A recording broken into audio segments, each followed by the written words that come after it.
উনি কিন্তু স্পষ্ট করে বলেছেন যে ডক্টর মোহাম্মদ ইউনূস সাহেবের জুনের ৩০ তারিখের পরে আর একদিন থাকারও ইচ্ছা তার নেই। ইউনূস সাহেব কোনোভাবেই অচেতন ব্যক্তির মতো সিদ্ধান্ত নেবেন না উনি পদত্যাগ করবেন। আপনারা জানেন একটা আলোড়ন সৃষ্টি হয়েছিল গণমাধ্যম সহ সোশ্যাল মিডিয়ায়।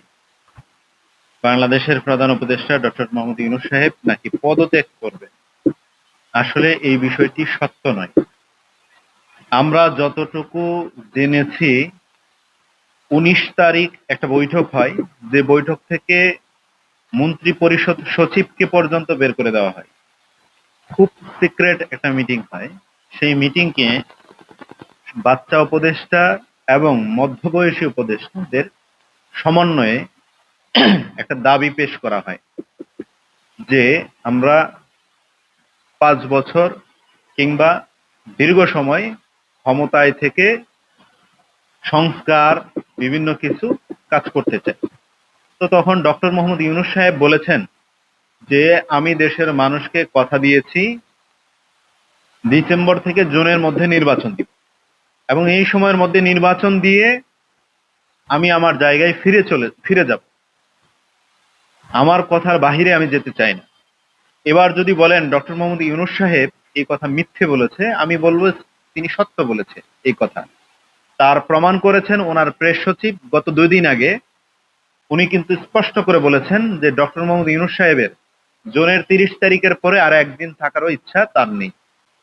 এবার আসেন যে ইউনূস সাহেব পদত্যাগ করতে চাইলেন না, ইউনূস সাহেব কোনো ধরনের মন্তব্য করলেন না, তারপরেও কেন তিনি পদত্যাগ করতে যাচ্ছেন এই ধরনের একটা গুঞ্জন দেশ বিদেশে শুরু হলো।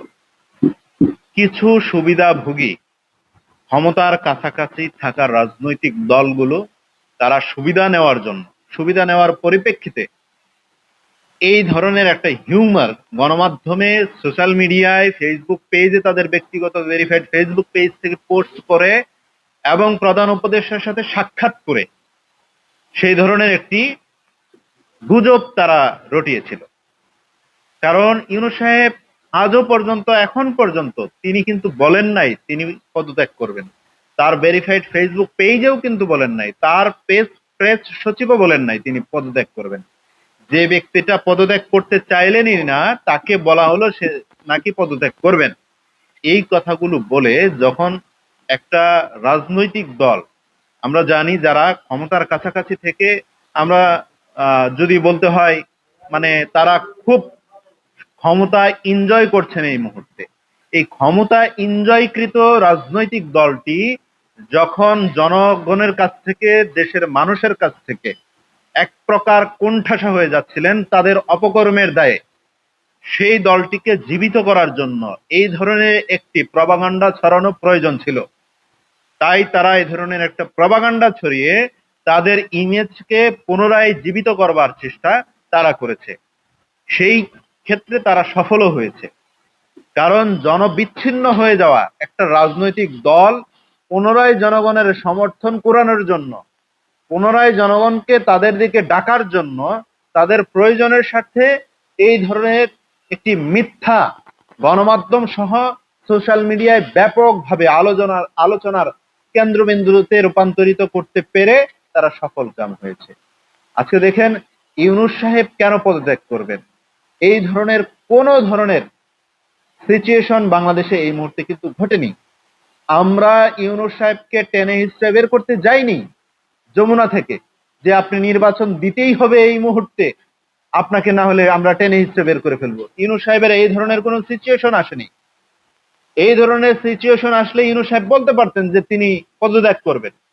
গতানুগতিক যে দাবি দেওয়া থাকে একটা সরকারের কাছে, জনগণ তাই করছে। মেয়র ইশরাক সহ বিভিন্ন রাজনৈতিক দল যে দাবি দেওয়াগুলো করছে তাদের যৌক্তিক দাবিতে দাবি দেওয়া করছে। তো সেটা মেয়র ইশরাকের যেরকম আদালতের প্রতি শ্রদ্ধাশীল থাকা অবস্থায় সে আদালতের রায়ের পরিপ্রেক্ষিতে দাবি করেছে, সেটা তার যৌক্তিক দাবি। সেই জায়গা থেকে আমরাও গত ২ দিন আগে স্বাস্থ্য উপদেষ্টা নূরজাহানের পদত্যাগ চেয়েছি। গণ অভ্যুত্থানের আমাদের দুইজন সহযোদ্ধা, এই গণ অভ্যুত্থানের নায়ক, তাদের আত্মত্যাগের মধ্য দিয়ে যারা পুঙ্গুত্ব বরণ করেছেন, পৃথিবীর সব থেকে মূল্যবান সম্পদ দুইখানা চোখ হারিয়েছেন এমন 4 জন ব্যক্তিরা আত্মহত্যা করতে বাধ্য হয়েছে, আত্মহত্যার পথ বেছে নিতে বাধ্য হয়েছে, বিষ পান করেছে। এই সুচিকিৎসা না হওয়ার কারণে আমরাও নূরজাহান বেগমের পদত্যাগ চেয়েছি। এটা যৌক্তিক দাবিতে আমরা সরকারের কাছে দাবি দেওয়া করেছি। এই দাবিতে সরকার বিব্রত নয়। সরকারকে সমালোচনা করার জায়গা লাগবে। সরকার যেন সমালোচনা জায়গা থেকে সরকার যেন সমালোচনাগুলো বুঝতে পারে এবং সরকার যেন সঠিক ট্র্যাকে চলতে পারে। সেই জন্য যেমন সংসদে বিরোধী দল প্রয়োজন, ঠিক একই মতো কেউ যদি সরকারের সমালোচনা না করে, সরকারের ভুলগুলো না ধরিয়ে ধরে না দেয়, তাহলে সরকার কিন্তু ভুলের মধ্যে দেশ পরিচালনা করবে। আমরা সরকারকে ক্ষতি করছি না, বরং সরকারকে উপকার করছি দেশের স্বার্থে, জনগণের স্বার্থে। সরকার উপকৃত হচ্ছে, তাদের ভুলগুলো আমরা ধরিয়ে দিচ্ছি। দেশের জনগণ উপকৃত হচ্ছে, তাদের যে কাঙ্ক্ষিত সেবা সরকারের তরফ থেকে পাওয়ার কথা ছিল সেটি না পাওয়ার কারণে তারা বঞ্চিত হচ্ছিল, সেই বঞ্চিত হওয়ার হাত থেকে আমরা তাদেরকে রক্ষা করছি। সেই জায়গা থেকে ইউনূস সাহেব কোনোভাবেই অচেতন ব্যক্তির মতো সিদ্ধান্ত নেবেন না উনি পদত্যাগ করবেন। এই ধরনের অচেতন মার্কা বক্তব্য যারা দিয়েছেন, হিউমার যারা ছড়িয়েছেন, তারা ইউনূস সাহেবের প্রধান উপদেষ্টার সম্মান ক্ষুণ্ণ করেছেন, নষ্ট করেছেন। তারা বুঝে করুক কিংবা না বুঝে করুক কিংবা চক্রান্তমূলক ভাবে ইউনূস সাহেবকে তারা ক্ষতিগ্রস্ত করেছে, আমরা সেটি মনে করতে চাই। তবে আমাদের সর্বশেষ কথা একটাই, ইউনূস সাহেব পদত্যাগ কখনোই করতে চান নাই। ইউনূস সাহেবের প্রতি আমরা আস্থাশীল। ওনার চারপাশে যারা সুবিধাভোগী আছে, আমরা চাই তাদের রিপ্লেসমেন্ট, তাদের পরিবর্তন হোক। এই সুবিধাভোগী যারা আওয়ামী লীগের মতো চরিত্র ধারণ করে, যাদের পিএসরা এখনো 311 কোটি টাকা যারা লুটপাট করেছে, তাদের মতো ব্যক্তিরা ক্ষমতার চেয়ার থেকে সরে যাক। যোগ্য ব্যক্তিরা ক্ষমতার চেয়ারে আসুক। জুলাই গণঅভ্যুত্থানে যারা ক্ষতিগ্রস্ত, এই রকম ব্যক্তিরা এই ক্ষমতার চেয়ারে বসুক, সেটি আমরা চাই। আমরা কোন লুটপাটকারীকে ক্ষমতার চেয়ারে দেখতে চাই না। আমরা কোন ব্যক্তিকে, অপদার্থ ব্যক্তিকে ক্ষমতার চেয়ারে দেখতে চাই না।